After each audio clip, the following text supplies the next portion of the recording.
Ысык Көл облусунун Жетөгүз районуна караштуу Боз Бешек айылынын тургуну кичүү сиңдиби Светаны 17 жашка толушу менен куттуктайбыз. Жашооңдун ар бир күнү жаз болуп, өмүрүң аккан судай шар болуп, жакшылык кубанычка курчалып, бакыт, байлык, ден соолукта бар болуп, жүзүңдөн күлкү арылбай, ырыс ынтымакта коштогон өмүрүң кубанычтар менен көркүнө чыгып, келечегиң кең, өмүрүң узун болуп, эч качан оорубай жүзүңдөн күлкү арылбасын деп бир тууган эжелериңди Наз, Самара, Жанара, Венера куттукташат. Бүгүн сенин тулган күнүң, амандыкты тилейли, ден соолукта жүргүн, ачылсын ар дайым жаштык өмүр гүлүң, бактың сүйүң.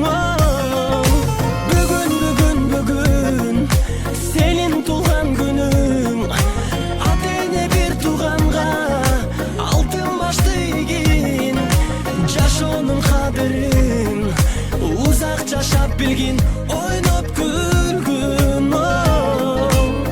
Жаркын маанай дастаркан үстүн саймалап,